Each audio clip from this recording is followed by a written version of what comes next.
इस कदर बेहतरीन डिज़ाइन बना दिया है कि आपके फ़न की आशिक हो गई हूँ मैं कामरान साहब। आशिक नहीं मोहतरमा, असल में मैं इस स्टाइल पर आशिक हो गया हूँ। बहुत ही मुनफरिद स्टाइल है। अरे कामरान साहब, आपने तो ऐसा स्टाइल बना दिया है, मैं तो कोई एक्ट्रेस लग रही हूँ। अरे मोहतरमा, यही तो मेरा फन है। कई औरतों के शौहर नहीं पहचाने उन्हें स्टाइलिंग के बाद, बल्कि वो खुद भी नहीं पहचानी। तुम क्या कहती हो असली? हाँ, कुछ बोलेगी अभी? नहीं जनाबी मोहतरम, क्या बोलूं अब मैं। आपका फन तो बेमिसाल है, इस पर तो एक्सपर्ट लोग ही कोई राय दे सकते हैं। मेरे ख्याल में अगर मैं नाचीज आपके फन के बारे में कुछ कहूंगी तो ये सूरज को चिराग दिखाने वाली बात हो जाएगी। इस पर मैं हर किसी का ममनून हूँ और ये कमेंट्स हमेशा याद रखूंगा दिल से। हर किसी का शुक्रिया अदा करने के लिए मैं चाहता हूँ आप सब लोग मेरी तरफ से कॉफी पिए चलकर। जबरदस्त। बहुत अच्छे। चलोगी ना तुम भी? वो असल में मुश्किल है क्योंकि गुस्सा कम नहीं हुआ अभी मेरा, तो कैसे जा सकती हूँ। देखे ना, वहाँ जाकर ऐसी वैसी कोई बात कर दी मैंने तो बुरा हो जाएगा, इसलिए डर रही हूँ। तो बेहतर यही है कि मैं यहीं से कैब लेकर घर चली जाऊँ। जैसी तुम्हारी मर्जी। कहाँ फंस गई? अल्लाह सबको झूठी तारीफों से महफूज रखे। जबड़े दुखने लगे हैं मुस्कुरा मुस्कुरा के। किसे बताऊं? दुरुक को बताती हूँ, ठीक है? उससे फोन करती हूँ। अम्मी, इस वक्त नहीं असली। ओ ठीक है, कोई मसला नहीं। उस लड़की से कौन बात करेगा जिसके बालों में बम फटा हुआ हो? ये क्या फिर काट दिया? मगर समझ नहीं आ रहा उसने मेरा हेयर स्टाइल देख कब लिया। जादूगर है क्या? अम्मी कहाँ हैं आप? जी कुछ चाहिए दरोग साहब? अम्मी कहाँ हैं? बाहर लॉन में। क्या हो गया?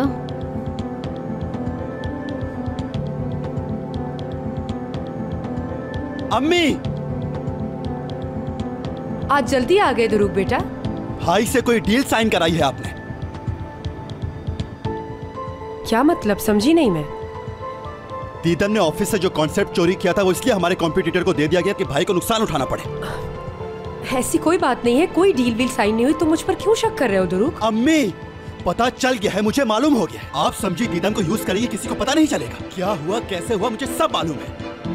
अरे दरूग छन, पता नहीं तुम क्या बात कर रहे हो, मुझे तो कुछ समझ में नहीं आ रहा। दीदम ने अगर किया है कुछ तो उससे मेरा कोई ताल्लुक नहीं है। मगर वो कॉन्ट्रैक्ट आपने ही साइन करवाया था ना भाई से।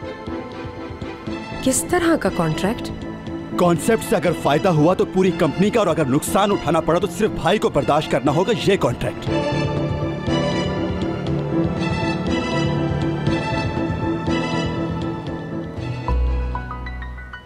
हाँ असली यार, हेल्प चाहिए तुम्हारी। ओह, क्या हो गया? वही प्रॉब्लम? यार एक तो तुम समझ नहीं आती मुझे। भाई छोड़ दो ना उसे, क्या मसला है? अच्छा चलो बताओ। कुछ खास नहीं, मामूली सी बात है। वो एक फ्रेंड है मेरा जो फोन उठा नहीं रहा, बिजी कर देता है। बहुत ट्राई किया, बताओ क्या करूं? तो ऐसा क्या हो गया? वो बिजी होगा वाकई? हाँ, एक मिनट यार, ये कौन सा फ्रेंड है? नाम क्या है उसका? क्या मैं जानती हूँ? तुम क्या मेरे हर फ्रेंड को जानती हो दुनिया में? बस एक है फ्रेंड, अब नाम क्या बताऊं तुम्हें? छोड़ो छोड़ो। ओके, असली तुम कब से इतनी प्राइवेसी रखने लगी? साफ साफ बताओ ना कि वो फ्रेंड असल में तुरुक है ना यार, है कि नहीं? सही गेस किया ना? यार एपिक हद है, मैं बहुत परेशान हूँ और तुम्हें तफरी सूझ रही है। दुरुक को इसलिए कॉल की थी कि पूछो क्या हो रहा है, समझ नहीं आ रहा कैसे पता करूँ, टेंशन हो रही है। अच्छा बस इजी हो जाओ, वो किसी काम में फंसा होगा, मीटिंग वगैरह में होगा। टूअल है ना वहाँ, ऐसा करो तुम टूअल को कॉल कर लो असली, यानी उनसे पूछ लो। दैट्स इट, रिलैक्स हो जाओ। उनसे पूछना मुनासिब नहीं लगता, वो क्या सोचेंगी भला, बात का बतंगड़ बन जाएगा एपिक। अच्छा मत करो कॉल उन्हें। अब तुम दुरुक को दोबारा ट्राई करो, शायद उठा ले। ठीक है। हाँ ठीक है असली, यही ठीक है। फिर भी ना पिक करे तो छोड़ देना। हाँ और क्या, फिर थोड़ी करूंगी, फिर क्यों करूंगी भला? असली देखो, तुम अपनी बात पर कायम रहना, पीछे मत हटना अपनी बात से। नहीं करूंगी। हाँ बिल्कुल, असली यही सही है। ओफ, चलो तुम्हें बताती हूँ क्या हुआ। फोन करूंगी। बाय, खुदा हाफिज, टेक केयर।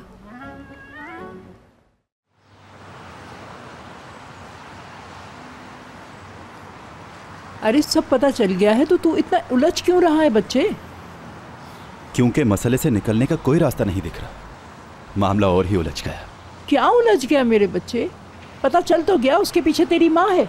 हाँ यही तो मसला है ना दादी जान, कि इसकी असल जिम्मेदार अम्मी है। अम्मी क्या कह रहा है, क्या चाहता है? मेरी समझ में कुछ नहीं आ रहा। दूसरा मसला है निजात, अगर उसे पता चल गया तो क्या होगा? दुरुक, तुझे तो उसका गुस्सा पता है ना, वो किसी से पूछेगा नहीं और गुस्से में कुछ कर बैठेगा।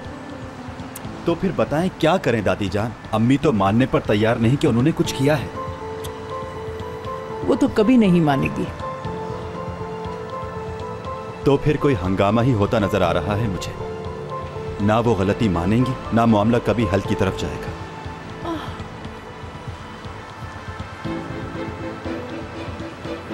दादी जान आप यहाँ बैठ जाएं।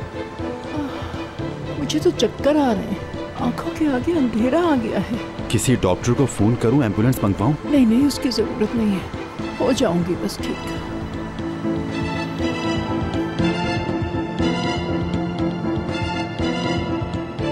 कितना समझाया था तुम्हें कि बहुत एहतियात से करना है ये काम, और उतने बेवकूफाना तरीके से ये काम किया है तुमने। कितनी जाहिल औरत हो तुम। अरे दारिया आंटी, कितनी दफा बताऊं आपको, मैंने जब कॉपी किया था वहाँ दूर दूर तक कोई नहीं था। ये अंदाजा नहीं था कि वहाँ सीसीटीवी लगा है जिसमें सब रिकॉर्ड हो जाएगा। अच्छा छोड़े, ये बताएं क्या करना है? वक्त नहीं है, क्या करेंगे अब? क्या करेंगे अब? ऐसा करो, मेगाफोन लेकर आओ और ऐलान कर दो कि मैंने कॉन्सेप्ट चोरी नहीं किया साटे का। किस कदर बड़ा मसला बना दिया तुमने मेरे लिए। हर मसला हल हो सकता है। हाँ तो तुम हल कर लो, 1 मिनट में अपनी जिंदगी से तुम्हें निकाल देगा मुराद। मगर दारिया आंटी। अब दारिया आंटी क्या करेंगी? तुमने सब कुछ बर्बाद करके रख दिया। आखिर कैसी औरत हो तुम? क्या हक है तुम्हें मुराद का नाम भी अपनी जबान से लेने का? कौन हो तुम? हाँ कौन हूँ मैं? मुराद की होने वाली बीवी और साटे के मुस्तकबिल की माल का हूँ। अंडरस्टैंड मोहतरमा? आई समझ? एक 3rd क्लास मॉडल के सिवा कुछ नहीं हो तुम। 3rd क्लास मॉडल कहा मुझे? बिल्कुल यही औकात है तुम्हारी। अगर अब इस मामले में मेरा नाम लिया तो मुराद को ये सीसीटीवी फुटेज भेज दूंगी। ये ब्लैकमेलिंग है। क्या समझ रही थी तुम? हाँ, मैं कोई मुराद की दुश्मन नहीं हूँ। जो कुछ किया किसी सबब से किया मैंने। बिल्कुल, डील किसी सबब से ही की होगी दारिया आंटी। आपने जो कहा था सुन लें। Here is your voice, गौर से सुने। बर्बादी मेरा मकसद है क्योंकि इस प्रोजेक्ट का हेड मुराद है। इस प्रोजेक्ट में ऐसा कुछ नहीं होगा क्योंकि मुराद ने डील साइन की है बाकायदा। कॉन्सेप्ट से प्रॉफिट हुआ तो वो पूरा कंपनी का होगा, और अगर लॉस हुआ तो मुराद को भुगतना होगा।